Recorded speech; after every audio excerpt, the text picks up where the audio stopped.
What's up everyone? Today for you another vlog. It's going to be a hybrid training day. I'll be in the gym, I'll take you there, then to wrestling practice this morning. So you can see a true hybrid day. I'll take you to wrestling practice too. I'm also going to cover the full day of eating for you as well. I know some of you wanted to see that, so I'm going to give you that tip this morning. Woke up at 81.9 kilos. I'm not sure what that is in pounds. My lowest a few days ago was 81. Obviously Thanksgiving just the other day, but that's cool. It'll come back down relatively quickly. The goal throughout these training vlogs has been fat loss. So I started around 88 kilos, now down 81.9. Just trying to get very lean for a photo shoot with my wife coming up soon. And then be able to build more muscle afterwards, and I'll take you on that journey too. But for breakfast, we ran out of eggs today, so I have to get to Costco later. But can you see that? Is that showing? Yeah, that's kind of showing.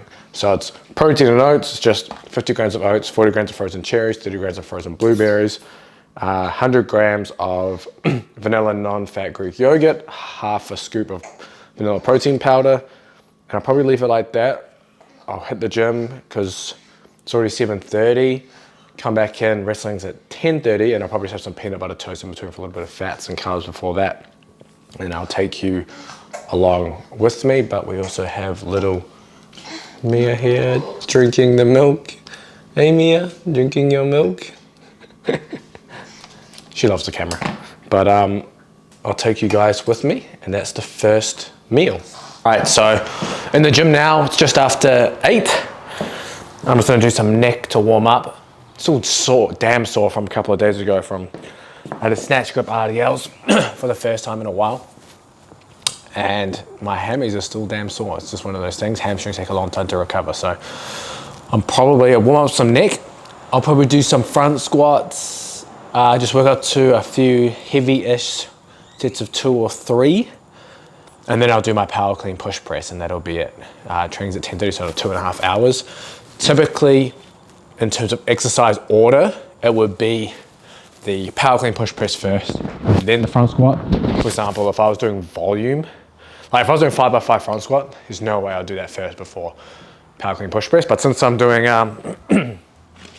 low volume and just higher intensity work, then the order doesn't really matter too much. Sometimes the front squat can make your knees feel nice before you get into the power clean push press kind of thing. Or you can do it the other way, just up to you. And then obviously the power clean push press, because it's an explosive movement, makes the front squat feel nice. So regardless, I'm gonna get some neck going. I actually got some exciting news actually for some upcoming gym equipment in here. Gonna have an Exafly Ultimate in this garage for a bit. I'll fill you in after this.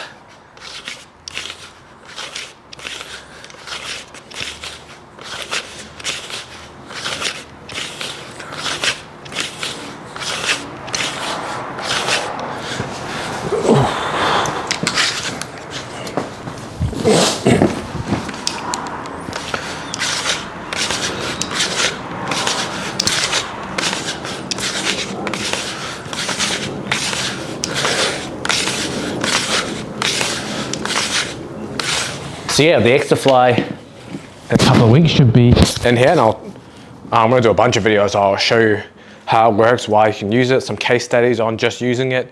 Yeah, a bunch of different things. It's such an awesome piece of equipment. It's just a flywheel. I guess you could just say it's a flywheel apparatus. And instead of using load and resistance like with traditional weights with a dumbbell, barbell, etc., you're using the rotational inertia of the flywheel. And there's some really big advantages using that over traditional weight training. Actually, if you go listen to the podcast with John Cronin, if you just search John Cronin on the the podcast is on the Sweet Science of Fighting podcast channel now, but if you just search John Cronin, Sweet Science of Fighting on YouTube, or Flywheel, Sweet Science of Fighting on YouTube, John Cronin explains it really, really well on there, on the benefits of using that. Also, with Cody Roberts, he dives into a lot of practical stuff using the flywheel, because he uses it a lot with his college athletes. But yeah, I'll be taking you through a bunch of that. So I'll get a couple more of these warm-up sets done, and then we'll get into the front squat. So the thing with your warm-ups within your training, you don't have to waste time doing a bunch of random general shit, stretching, foam roll. You can do that stuff, but if you're short on time, and even so, even if you're not short on time, even after you do that, if you have more time, your warm-up should just fill in the gaps of what you're not getting within your normal program. Because typically you're not in the gym 3, 4, 5, 6 times a week like pure bodybuilders or strength athletes are.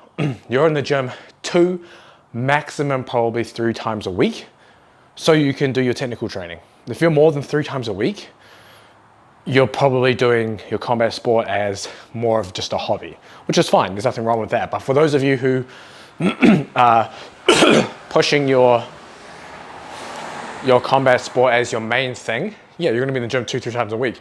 And that means your warm-up time should cover the gaps you're not getting in your program, because you can't fit everything into 2 days, or you can fit most things into 3 days, but you're still not gonna get everything. Your session is gonna be too long. So your things like your neck training, you can do some form of ab training, your shoulder stuff, could be any of your rotator cuff work, could be your different carries for your shoulder stuff, could be ankle and calf things, any kind of small muscle group or small joint stuff that typically isn't in the main part of the program, you can do in the warm-up, and that means you get it done. It also gets you ready to train, and then you're not missing these bits in your training. Now, obviously another option is to superset. So the warm-up I just did with the iron neck, and then I was doing some around the world with the band, I'll show you after this. I could do that in a circuit with my front squat warm-ups as well. And so that's just another option for you. So you're not using a lot of time doing other things.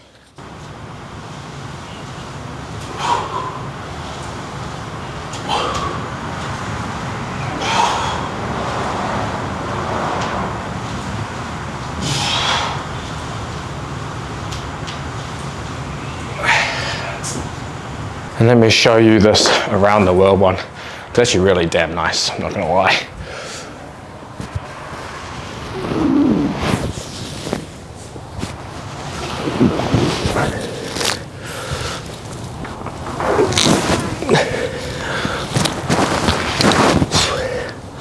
Especially as fighters, being stuck in flexion postures all the damn time. Everything happens in front of us. That one little exercise opens everything up so nicely. Seriously, just try it. I just usually do 2 or 3 each way, and damn, it feels so good. So I'm gonna start adding some weight to the front squats, and I'll take you along with me. So I don't know why, but my right hand wrist is bugging the shit out of me in that front rack position. So I've made a modification. I'm using straps. Instead of having that front rack, I just hold the strap, and essentially my hand comes out the other side. So I can still have the front rack position with the high elbows, but I don't need my wrist to be under the bar. Which means that when I go, I was gonna do power clean push press. Now, probably gonna change that just to give my hand and wrist a break. And I'll just do either clean high pull or snatch high pull. I prefer the snatch high pull, but clean high pull also works, so I might just do that, because I've already done some kind of power snatch stuff this week. You might be wondering why I chose front squat over back squat, or if that's even a preference I have. Typically, yes. Typically, I would prefer to front squat over back squat. Most of the programs in the Sweet Hunts Fighting Underground typically bias the front squat too, if there's a squat variation, over the back squat. Just found over the years that the front squat feels more natural. It doesn't beat you up to the same degree as the back squat. For example, like, I don't think I've injured myself front squatting, but back squatting is when you start getting like lower back issues, and if you have an iffy lower back, then the back squat can make it worse. I find the back squat really nails your adductors, and between your legs you can get quite sore, and it just creates a lot of, I don't want to say lifting creates tightness and stiffness, but it just tends to be one of those exercises because you have to be so tight to do it. I mean, you have to be tight to do a front squat, but because you're so upright, it just feels different than the back squat. So, I mean, that's not to say I don't use the back squat at all and don't have back squats on my programs, of course, but I do prefer doing the front squat. So I'm just gonna worked up to 100 kilos, so I'm probably just gonna do a few doubles and triples. We'll see how I go.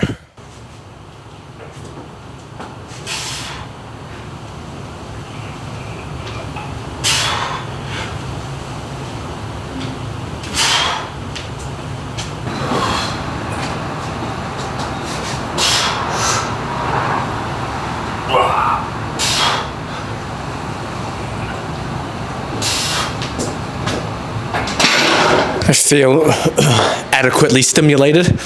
So a good way to think about these sessions, if you're doing a hybrid training day like this, where, because I'm lifting literally 2 hours before actual practice, sometimes you have to do that. So a good way to think about these sessions is, as soon as you feel like you can, and I guess want to do more, or to a point where if I do more, I'm probably going to start feeling more tired, then that's where you stop. So I did 2 sets of 2. They feel good. They feel really good. Like, I could do more sets. I could probably have a little more load. But that's the point where you're, okay, cool, done. That's it. So if you can learn that skill, then you can do your lifting before your technical training. Obviously, you know, depending on the time of year, your goals, things like that, it's not going to always be viable, because sometimes you just need a bigger session, depending on, you know, if you're trying to put on mass, for example. Like, I need to do some volume, and doing volume now before going to training is going to be very difficult when I'm on the mat. So on my finished front squats there, upper back is still feeling a little, I was feeling pretty good after all that. A little fatigued, I should say. So I won't do too much else, to be honest. I might actually just switch, and I was going to do the power clean push press stuff. I actually might just do a couple of sets of close grip bench, just to get some upper body done and let my upper and mid back rest. So these are some other things you should be able to learn as you lift and modify as you go, you know. Like, I had a plan coming in, changed the plan, or modified exercises based on how I felt. So now I'm just going to literally do a little bit of close grip bench and be done. So I'm just doing some triples here today. Again, probably same thing, probably honestly, 2 sets of 3. So basically this is 80 kilos now. We'll see how this feels and if I go up or not. Close grip bench. You saw me do this in the first vlog and kind of explain why I use that kind of grip. Safer on the shoulders, you're more powerful in that position. You find yourself in that close arm position more often. It's kind of like your power pressing position. Then if I want the wide stuff, I can do flies and things like that, where it's a little more safer. So close grip bench to finish out, just get some upper body stimulation, and then we're good.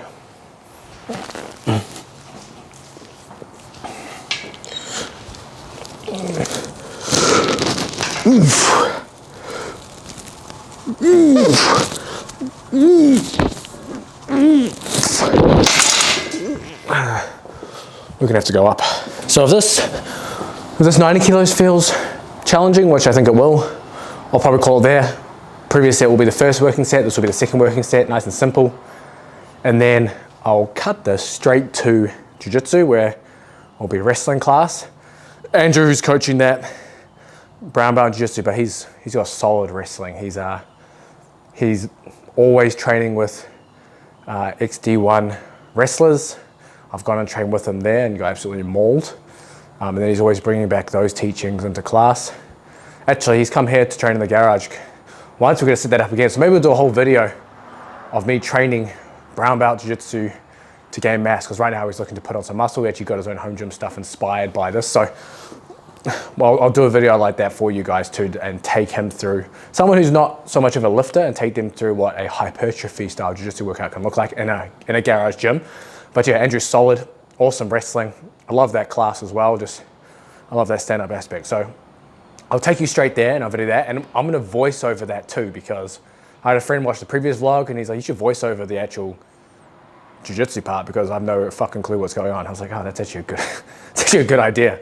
So I'll voice over that for you too, so you know what's going on. Oh, and before that, I'll actually show you, before I cut there, I'll show you the meal I'm gonna eat now to prepare me for the session. And I've also had some caffeine. Let me show you that quickly. We got a bunch of these for free. These Gatorade fast twitch things. Funny enough, I actually mentioned in the previous vlog, I think, about crashing from some energy drinks and shit.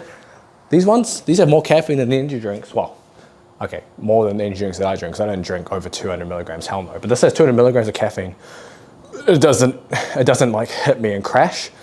The worst I've ever had is Bucked Up. And obviously Bucked Up is a pretty big brand. Doesn't matter how much caffeine's in the energy drink, doesn't matter which energy drink of theirs it is, you drink that and you get this instant just plummet in energy and tiredness, like literally an hour later. Like I got fucked up by those. Should be called fucked up instead of bucked up, but whatever. Don't sue me. Last set.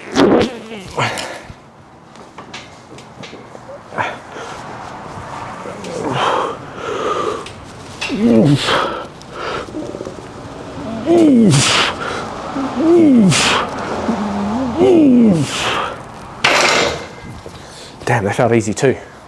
That's right, I'll leave it there. What's interesting is typically during a fat loss phase, like the first thing, I've always been a weak presser. That's been like, ever since I started, my overhead press, dog shit. Dumbbell bench or bench press, dog shit.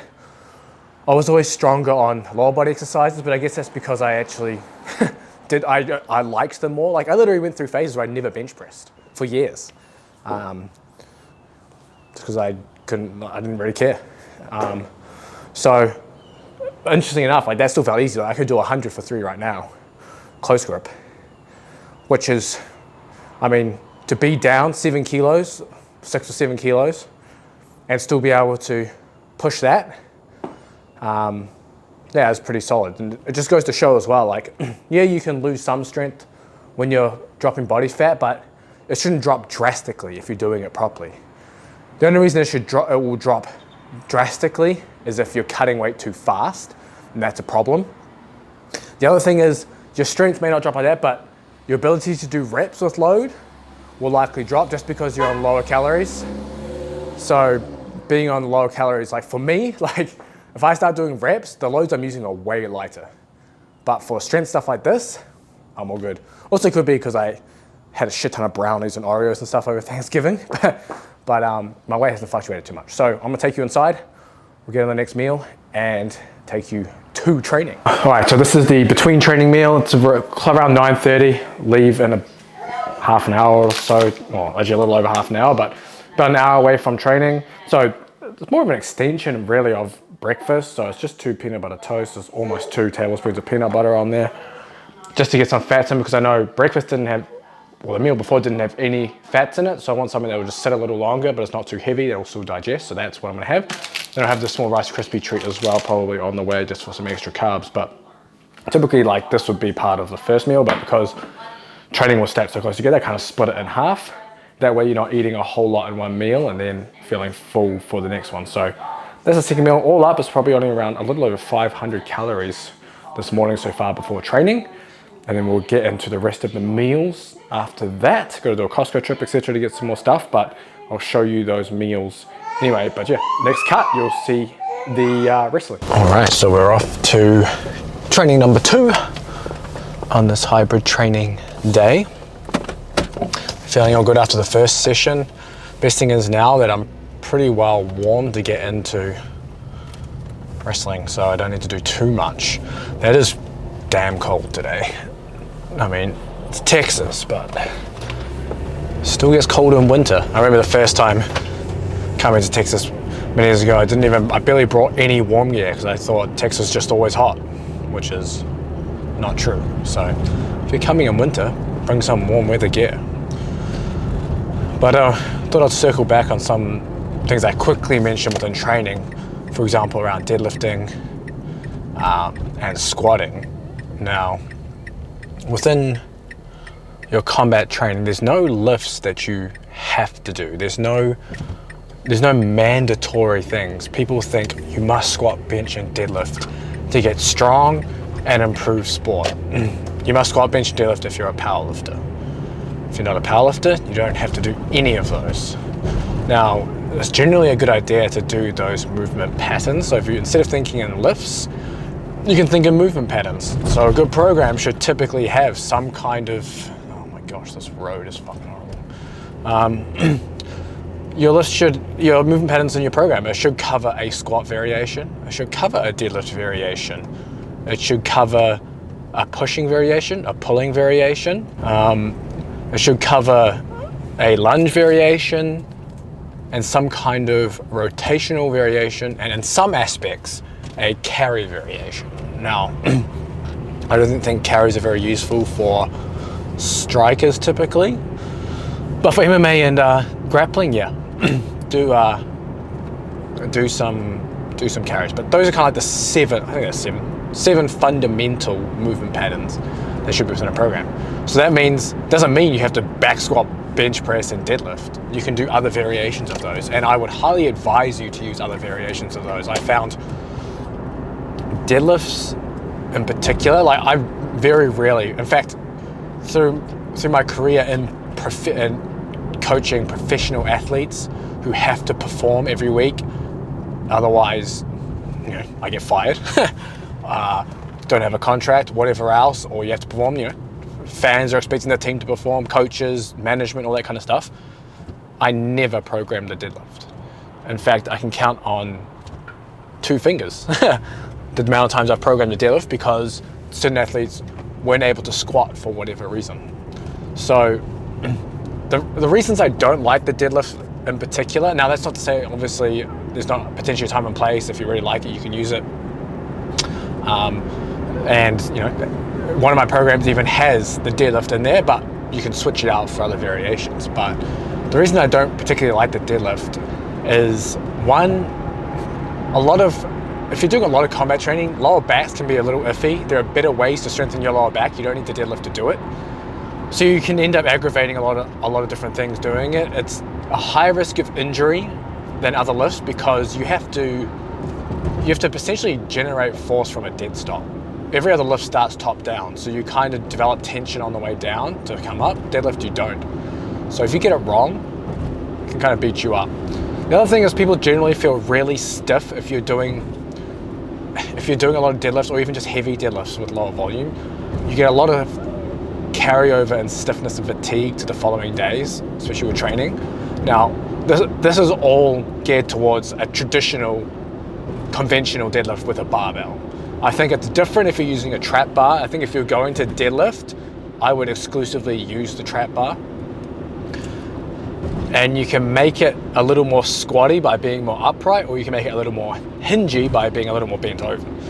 But with the handles next to you and the weight centered, it doesn't put the same stress on your lower back, and you still get a lot of the benefits from picking up something heavier. It's just not as fatiguing. But yeah, those are the main reasons I really don't like the deadlift. Plus, if you're already squatting, the deadlift is so similar. You're getting 2 maximal strength stimuli basically on the same exercise. The squat, yes, it's a little more lower body heavy, but it's still considered you still got to support the bar. It's a full body exercise. The deadlift, same thing, it's a full body exercise, and people say, oh, but it hits your glutes and hammies more. But the squat smashes your glutes. And if you want to hit glutes and hammies, there are way better exercises. Like the Romanian deadlift is a way better exercise than the deadlift if you're going to do that. So it kind of makes that point moot. So instead of deadlifting, I much prefer to use Olympic weightlifting derivatives, pull variations. One, the way you pull them, it is more quad based off the floor. You're still getting a lot of hammies and stuff, but it's more so that the loads are lighter, and you need to propel the bar vertically somewhat explosively, with the shrug at the end getting onto your toes, and you get that extension. With a deadlift, you don't get that. And I really like that for athletes. It just makes sense. It's easy to learn, and it's not going to beat you up like deadlifts do. Now, with the back squat, again, I mentioned in the gym, like, yes, it's a little high risk of injury. It can make you feel a little stiff, a little tight in the adductors and stuff. I mean, if you back squat often, no, it's not going to do that. And I don't have anything particularly against the back squat. I just prefer the front squat. The front squat feels way more natural, and you kind of just sit straight down and up. The back squat can feel a little awkward.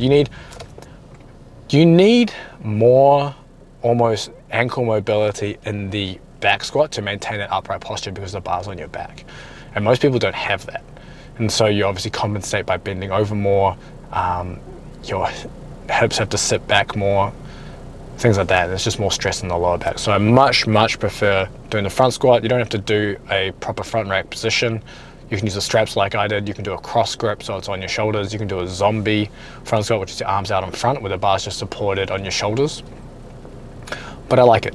I like that, especially if you especially if you're typically beat up, or you combine front squats with something like RDLs, like as your two main movements. It's such a good combo, and you'll feel so much better. Same thing, like I mentioned, I did snatch grip RDLs the other day. Like, you don't have to do a traditional Romanian deadlift. You can do it snatch grip style. There's so many different things you can do. The snatch grip's really, really nice, and getting you out of like traditional, I guess you could say, big compound movements that you might always be doing, or might be biasing yourself towards because of typical powerlifting programs, etc., is only going to do good things for your training, having some variation. Because you are an athlete and not a strength sports athlete or a physique athlete, you don't need to be doing the same lifts all the damn time. And I know you'll always hear people talking about, you know, my training, do you want training to be effective, or do you want training to be fun? Or they'll tell you, you're going to do the same lifts, you know, for months or repeatedly, so you can get stronger at them and, you know, get better at those lifts, etc. But as a combat athlete, that doesn't really fucking matter. You know, sure, you can get better at lift, but you don't have to do the same fucking lift all the fucking time. You can actually have variation in your training. You could do, for example, a 4 to 8 or 4 to 6 or 8 week block where you're doing like a traditional Romanian deadlift, and in the next block you might do a snatch grip Romanian deadlift, and give yourself some variation. Hit those movements a little differently. And then after that, you could do staggered stance with trap bar or dumbbells. Like, you have so many options, and it's gonna keep training fun as well. You know, like, you can't just treat being in the gym like a bloody military camp and having to, I have to do all these things. You don't have to do any of it. You can literally switch to variations that feel better for you. And you need to experiment with a lot of these things. Like, you might find what I'm saying is completely wrong for you. You might find, damn, I feel awesome when I'm doing deadlifts, and I feel awesome when I'm doing back squats. Perfect. You figure that out for you.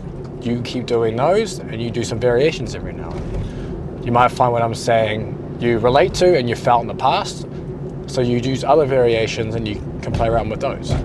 So always experiment. And even if you're doing my programs in the Suicides Fighting Underground, they were actually originally written, I just don't have the function on the app to choose the exercises you want. So I'd actually program the movement pattern, for example, would be like lower body push, and you could choose back squat, front squat, leg press, whatever. You can still do that within the app. So if I've prescribed front squat, you can swap that out for any. You can swap that out for leg press. You can swap that out for hack squat. You can swap that out for back squat. You can swap that out for like Bulgarian split squat, like a single leg movement. It's making sure that you adapt the program to yourself, because the principles in the program are the same. Like, you're going to get the same results out of it. I've just picked exercises that I think fit well within that program that most people can do. It's a reason in my programs, I never program dips. In fact, I've never programmed dips for any athlete, because I've seen often and I experienced myself, dips fuck my sternum so bad. I've tried getting back into dips multiple times, short range of motion, assisted, all of it. As soon as I start getting to deep dips and I do 1 or 2 dips, my sternum is so wrecked, like, hurts to cough, hurts to sneeze. I can't, I can't bench press anymore, I can't lift. And that lasts for months. And I'm like, why am I going to do dips when I can just avoid doing dips and still get the same gains doing other things? You know what I mean? So anyways, we're at the gym now. I'll take you inside and then I'll voice over the training for you. All right, so we are now in the gym. Just doing a little voiceover here for you, since last time there was no voiceover, and yeah, I don't think you got much out of it. So here, Andrew he takes the Saturday wrestling classes here at Val. He's got some really good stuff. I really love this class. But basically, initially he's showing us essentially from a collar tie position and an overhand like C-grip position on the arm, essentially being able to push the person away and then essentially to clear and get that angle to the side. And then once you have that angle, you're able to take the single leg, and just that C-grip there is enough to keep them over there, and then you're able to go for that high single. So I'm just in the background here doing a couple of poor ones. So the biggest things here, I'll take you through some of the coaching points. I guess some of the things that are kind of key to this. You know, Matt's got some sort of ones like that frame at the end is really nice. Makes it really hard to close the distance when they've got your ankle. But the thing is, the key is here is having the angle with your head, having that push with that C grip, and then reaching with the inside hand, not with the outside hand, because you want to maintain that C grip. So when you're reaching for the single leg, see, I did that wrong there. So I had the outside hand that should have been continuing the C grip on the arm, and that inside hand should grab the leg. And then the other thing is having forward pressure. So forward pressure and then grabbing the leg, then pulling back to get to the ankle. Otherwise you get stuck in the position. So now here, I had to get the underhook. So obviously, as you mentioned, you know, you don't always get the underhook, so you have the other option. But if you can get the underhook, take the underhook. And I think it's important when, you know, you're drilling moves, whatever it is, instead of drilling the move, drill the concept. So if you get given other positions, for example here, I get given another underhook, okay, I will continue on with that concept, take the back, snap down, whatever it is. It's the same setup regardless. Now I'm the UK for this one, and just explaining here kind of like the 3 ways to, I guess, to win the grappling exchange. So getting the hands to the mat, getting double underhooks, and then Matt's just blocking that one, that's alright. I think you go to the next one, and the last one is just bullying someone off the mat. And these are kind of just the 3 wins and mental wins that you can kind of take to your wrestling for jiu-jitsu. So then we kind of cover, you know, from that concept, like obviously from these collar tie positions, you can either snap down to get the hands onto the mat, you can go for the underhooks, or you can kind of bully them. And now he's kind of going over the I guess, the name just escapes me now, just like a step under. So from that same position, you're trying to push your opponent across, but say they're quite tight and they keep the elbow tight, you can't get there. Okay, now you're gonna literally drop under that arm to be able to get to the back. And showed some cool little details here. The biggest detail is keeping control of the head. So snapping down, and then essentially pulling with that other arm. I think this was one of my better ones here that felt quite sweet. Yeah, it was this one, I think. Yeah, that was nice, that one. So keeping control of the head while you do it is the biggest part. As soon as you let go of the head, you kind of lose control. Here was another technique. It was essentially faking for the single leg. So essentially almost going for the first move, or going for the single leg while you're in that collar tie. And then as they pull back, you're able to kind of get them fall forward.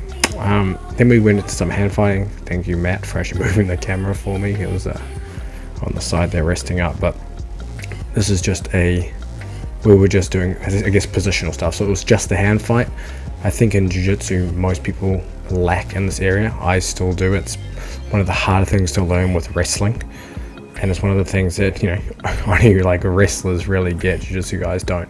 So it's something I've worked on quite a lot and feel a little more comfortable doing now. So here I've just been, this is basically my go-to, digging for that underhook and then putting my legs and hips between theirs. It tends to work really well. But here I'm really trying to work on some of those positions that we drilled, and more so trying to get the angle with my head position. You often see jiu-jitsu matches where it's kind of like in this 50-50, you both have a collar tie and you're both square. It's a useless position. So I try to either get myself out of it, or I'm trying to angle off to get my head going into their jaw and neck at an angle. I'm just playing with a few different 2-on-1s, Russian ties, arm drag kind of stuff, just trying to get different inside positions here. Same thing with the head, really trying to maintain inside position and go for a duck under on that one. So some more Russian tie variation. Russian ties are damn hard. I still can't do much with those, especially when it's slippery. Got double unders on that one. Now this one I think was when we did positional. Yeah, so here we, instead of hand fighting now, we actually started in the position that we were drilling, which was that collar tie and that little overhand arm position, and then we were just fighting from there again to either get the hands to the mat, get double unders, etc. Yeah, so being sweaty here is pretty difficult. Definitely a little different trying to go from those positions all the time. But yeah, I really enjoy the positional stuff. Positional stuff's really good for getting a lot of work done in a short time frame. So yeah, same thing here. Just trying to chain things together, because if you start getting stuck on one move, nothing works. So it's just about chaining, recognizing more situations that you can just chain together, that you see, hey, I got underhook but I can't get the back, okay, I'll snap down now, etc, etc. This is Danny's part of the MMA crew here. He's a strong dude. He was really good at fighting inside position. Here we was doing 2 minutes attack, so I was defending on this one and Danny was attacking, same thing trying to do, and then we swapped around. But he was really strong at keeping inside position. Really experienced there, so it was actually a really good little hand fight. That one I quite enjoyed. That you'll find some dudes are just really good at that inside position, are really strong in that inside position. I think this must have been me attacking now, yeah, trying to get inside, but you can see how difficult it is. I had to really try and maneuver him to get inside, even with the collar tie there with a little snap. Now I've got one underhook. I think I still tried to maneuver him at one point with the over-under to try get to create some space for the other arm, but pretty wise to it all. So yeah, it was a really solid session. It was about almost 90 minutes of... So this is post-training. It doesn't look appetizing on the screen, but it's damn nice. It's just, well, it's just leftover. So leftover chicken thighs, 100 grams cooked, 150 grams of white rice, and then this really nice Primal Foods Korean barbecue sauce, and just 1.5 servings of that. And that's pretty much it. So that's what I'm going to eat now, and then I'll take you through the meals for the rest of the day. So this is my 4th or 3rd and a half meal today. It's just a smoothie shake. It's 250 mils of 2% milk, banana, 80 grams of cherries, 50 grams of blueberries, a scoop of protein, and 5 grams of creatine. And that's pretty much it. So it's been pretty lean today. It's been a little different day of eating today, just because I haven't had the all the same ingredients. So you know, usually I have eggs and stuff in the morning and a few other things, but kind of ran out of meat and things like that. So I'm gonna go get that now. So tonight will be a little different. Probably some kind of burgers, air fried potatoes. I don't know, we'll see. So I have dinner sorted for the family. This one is mine, 120 grams of chicken thighs, 150 grams of Spanish rice, and some green beans. So it looks like there. Same thing for Mona, just waiting for the green beans to soften for her. And then I've also got me assorted chicken, Spanish rice, nice bubby, and some sweet potato, yummy. Yeah, we got that too. She's also gonna have green beans soon, but they gotta be a little softer. Oh, you're showing everyone your potatoes. So, that's pretty much everything. Ooh, turn that around. For dinner, I've still got carbs, protein and fats to hit tonight. So I'll probably have an omelette later this evening, but I'll show you that. But this is meal, well, technically it's meal 5, but it's really meal 4 because the other one was a half meal. So that's that one, and then I will show you the rest. So this is just my final meal of the day to hit my fats and protein to finish out the day. It's just a 3 egg omelette, 3 egg whites, and some hot sauce. Obviously hot sauce is 0 calorie. And just for, so you know the final numbers for the day, 252 grams of carbs, 67 grams of fat, 174 grams of protein. I think it was around 2,300 calories. I would say slightly overshot, but that's okay. I double day trained today, so I know my weight's probably going to be down tomorrow anyway. Should probably be back down to 81, and then next week look to get into the 80s. So getting a little leaner, definitely noticing, feel really good cardio wise on the mats and stuff. Didn't feel gassed at all, and I haven't even done much wrestling recently, so that's really good. Just losing that body weight or the excess body fat can make you feel a lot lighter, obviously. But this is day 4, the 4th vlog. Make sure you check the description too. The Black Friday sale, this should go up, this will be up Sunday when you're watching this, so the Black Friday sale will still be going. You can get 50% off the annual membership, which is crazy value. And then obviously there's also a code there for $1 1 month trial. So check that out down there as well. There's also like, this week's finding rash guards and shorts on X Marshall. Those are on Black Friday sale too. So check all that out. Make sure you like it, and I'll see you in the next video.